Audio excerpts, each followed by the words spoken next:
This channel does not promote any violent, harmful, or illegal activities. All content provided by this channel is meant for an educational purpose only. Top quality और consistent performance के लिए सिर्फ silver pump नाम याद रखना। স্কুলে শিক্ষকের অভাব, নতুন করে নিয়োগও নেই, ফলে একাদশ শ্রেণীতে আর ভর্তি নেওয়া হবে না।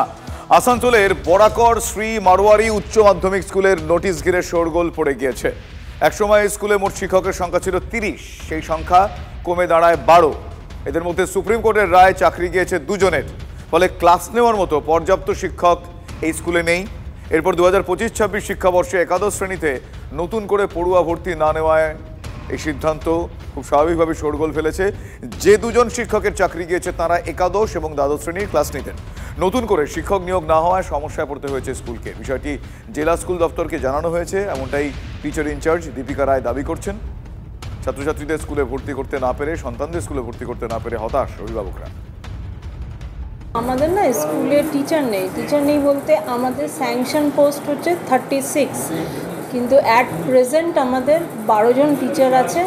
12 জনের মধ্যেও 2016 সুপ্রিম কোর্টের যে ভার্ডিক্ট আছে সেই অনুযায়ী ডিসেম্বর অবধি দুজন 2016। এবার তাহলে আমরা ডিসেম্বর পরে 10 জন থেকে যাব। তাহলে এই অবস্থায় মানে 11-12টা একটু চালানো একটুখানি মানে হচ্ছে, সেই এটাই সমস্যা আমাদের। তো জানিয়েছেন? হ্যাঁ, আমরা জানিয়েছি, काउंसिले जानिए, DIFO से जानिए। हम लोग कहाँ जाएंगे, गरीब बच्चे हैं हम लोग सर, यहीं पे पढ़ेंगे, 5 से यहीं पे पढ़ते हुए आए हैं।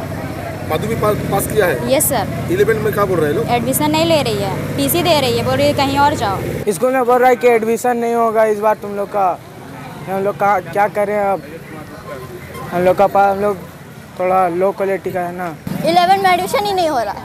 क्या बोल रहा है? बोल के स्कूल में टीचर नहीं है पढ़ाने के लिए, इसलिए नोटिस दे दिया गया है। कौन क्लास में? तो आप लोग टीचर लोग क्या बोला? बोले कि एक ग्रुप में मैसेज आया था कि अब एडमिशन नहीं होगा और यहाँ पे बंद कर दिया गया है। অন্যদিকে এই রাজ্যের স্কুলের আরো একটা দুর্দশার ছবি আপনাদের দেখাবো। গরমের ছুটি চলছিল, গতকাল স্কুল খুলেছে তারপর, আর প্রথম দিনে বারাসত পুরসভার 35টি স্কুলে মিড ডে মিলের চাল পৌঁছয়নি। পড়ুয়াদের মুখে মিড ডে মিলের খাবার তুলে দিতে নিজেদের উদ্যোগে চাল কিনেছে পূর্ব বারাসত উচ্চ বিদ্যালয়।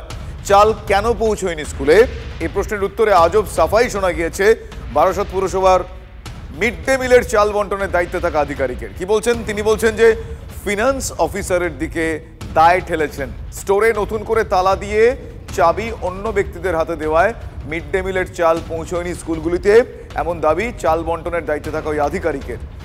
গাফিলতি থাকলে ফিনান্স অফিসারের বিরুদ্ধে উপযুক্ত ব্যবস্থা গ্রহণ করার আশ্বাস বারাসত পুরসভার পুরপ্রধানের। আদৌ এই সমস্যা কাটিয়ে কবে স্কুলে স্কুলে মিড ডে মিলের চাল পৌঁছবে, কবে ছাত্রছাত্রীরা মিড ডে মিল পাবেন? গতকাল স্কুল খুলেছে, এই প্রশ্নটা এই মুহূর্তে একটা দ্বন্দ্বের আকার ধারণ করেছে। সকাল থেকে অনেক চেষ্টা করলাম মিউনিসিপ্যালিটিতে, তারাও বলছে না, একটা নতুন ফরমেশন আসছে, ফরম্যাট তৈরি করতে হবে, এক্ষুনি স্যার এইভাবে দেওয়া যাবে না। আমি বললাম হোয়াটসঅ্যাপে পাঠিয়ে দিই, অন্তত আমাদের 1 বস্তা চালের একটু ব্যবস্থা করে দিই। প্রথম দিন যদি মিড ডে মিলটা না হয়, এটা তো খুব বাজে বার্তাটা যাবে। আমাদের ইনফরমেশন ছিল না এবং পরবর্তীকালে জানতে পারলাম যে প্রায় 35টি স্কুলে চাল যায়নি। আমার নিজের স্কুলে যায়নি, আমি কিনে দিয়েছি। মাধ্যমিক 35টি স্কুলে যায়নি এবং আমি চেয়ারম্যানকেও বলেছি এবং পৌরসভার স্টাফদেরও বড়বাবুকেও ডেকে বলে দিয়েছি যে ইমিডিয়েট যেন মিড ডে মিলে চাল যায়। যদি কোনো রকম অসুবিধা থাকে সেটা ইনফরমেশন করুক, কিন্তু এখন পর্যন্ত এরপর কোনো ইনফরমেশন দেয়নি। তবে এক্সিকিউটিভ অফিসার নিজের সিদ্ধান্ত নিয়েছেন যে যাদের হাতে চাবি ছিল তাদের হাতেই চাবি দিয়ে আবার যেন কাজটা চালু করা যায়, কারণ তারা খুব ভালো কাজ করছিল এবং কাজেও কোনো স্কুলে কোনোদিন বদনামও করেনি এবং মিড ডে মিলের চাল নিয়ে এটা হতে পারে না, করতে হয়নি।